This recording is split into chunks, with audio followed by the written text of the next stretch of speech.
పెళ్లిళ్లకు, ఇతర శుభకార్యాలకు ఆహారాన్ని అందించే ఫుడ్ క్యాటరింగ్ బిజినెస్ నేడు దేశమంతటా అభివృద్ధి చెందుతున్న వాటిల్లో ఒకటి. ఇప్పుడు ఇంట్లో ఏ ఫంక్షన్ జరిగినా, ఏ శుభకార్యం జరిగినా ఫుడ్ విషయానికి వస్తే చాలామంది క్యాటరింగ్ వారికి ఇస్తూ ఉంటారు.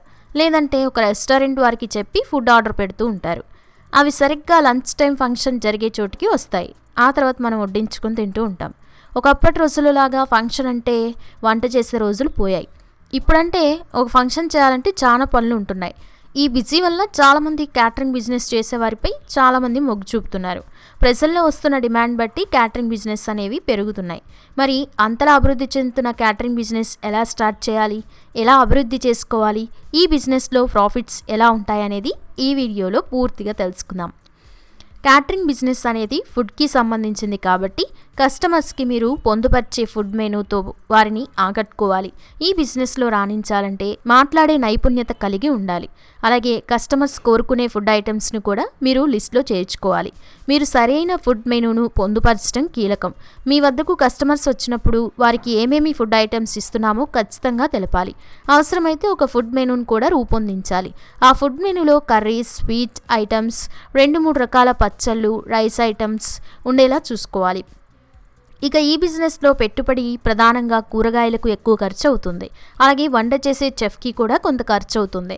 మీ వద్ద 1,00,000 రూపాయలు ఉంటే ఈ బిజినెస్ను మొదలు పెట్టచ్చు.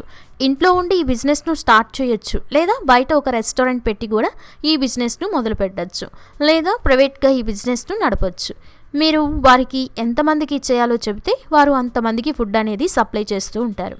ఇక మీరు ఏర్పాటు చేయాలనుకునే స్థలం చూసుకుంటే ముందుగా చెప్పినట్లుగా మీరు ఇంట్లో ఉండి కూడా ఈ బిజినెస్ స్టార్ట్ చేయొచ్చు. లేదా ఏదైనా కమర్షియల్ ఏరియా చూసుకొని అక్కడ ఒక షాప్ రెంట్ తీసుకుని కూడా స్టార్ట్ చేయొచ్చు. మీరు చేసే షాప్ కూడా పెద్దదిగా ఉండేలా చూసుకోవాలి.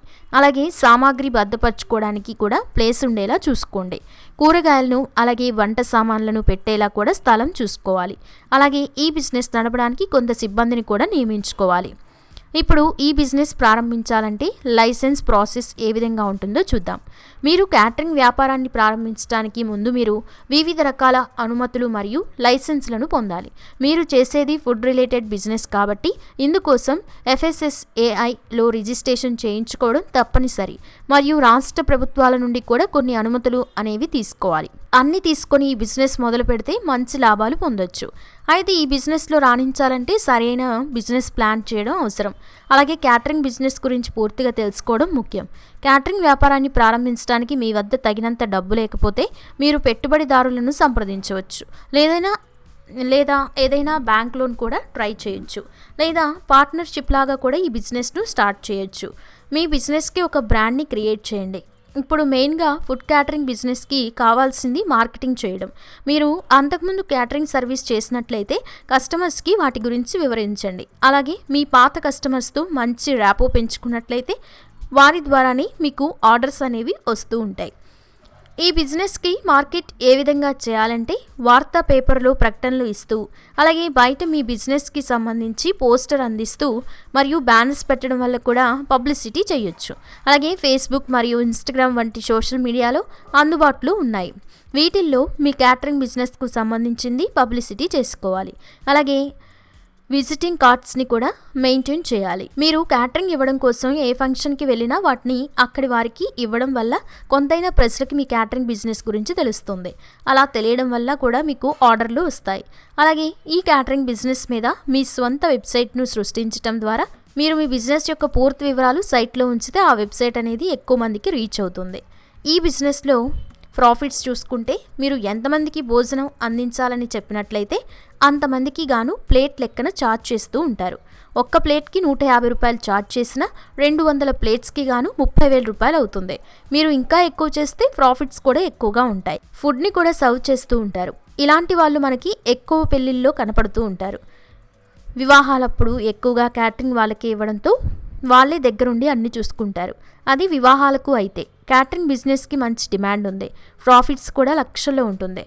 ఒక పెళ్ళికి గాను వాళ్ళు 2,00,000 రూపాయల వరకు అమౌంట్ అనేది తీసుకుంటారు. అందులో అన్ని పోను మీకు 1,00,000 రూపాయల వరకు ప్రాఫిట్ అనేది మిగులుతూ ఉంటుంది. అలాగే ఇంకా ఎక్కువ మ్యారేజెస్కి మీ క్యాటరింగ్ బిజినెస్ అనేది ఇస్తూ ఉంటే ఇంకా ఎక్కువ లాభాలు అనేవి పొందొచ్చు. అలాగే మ్యారేజెస్ నుండి corporate events, birthday parties, house warming parties వరకు కూడా మీ క్యాటరింగ్ బిజినెస్ను సర్వీస్ చేయొచ్చు.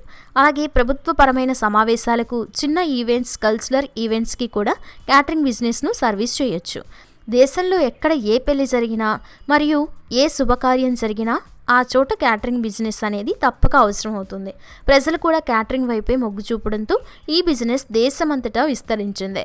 అయితే దేశంలో కొంతమంది ప్రైవేట్గా క్యాటరింగ్ బిజినెస్ను నడిపించి లాభాలు పొందుతున్న వారు ఉన్నారు. అలాగే ప్రముఖ హోటల్స్ వాళ్ళు కూడా కొత్తగా వివాహాలకు క్యాటరింగ్ సర్వీసులను అందిస్తున్నారు. మీరు ఏ విధంగా చేసినా ఈ బిజినెస్లో అయితే మంచి ప్రాఫిట్స్ పొందొచ్చు.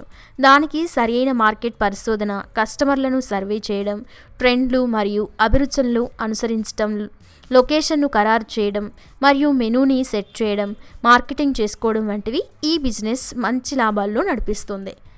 ఇది ఫ్రెండ్స్ క్యాటరింగ్ బిజినెస్కి సంబంధించిన పూర్తి ఇన్ఫర్మేషన్. ఈ బిజినెస్ ఎలా నడపాలి, ప్రాఫిట్స్ ఎలా వస్తాయి వంటి పూర్తి విషయాలను తెలుసుకున్నారని అనుకుంటున్నాను. మళ్ళీ కొత్త టాపిక్తో వేరొక వీడియోలో మీ ముందుకు వస్తాను. అంతవరకు మా యూట్యూబ్ ఛానల్ని ఫాలో అవ్వండి. ఈ వీడియో కనుక నచ్చినట్లయితే లైక్ చేయండి, షేర్ చేయండి, సబ్స్క్రైబ్ చేసుకోవడం మర్చిపోవద్దు.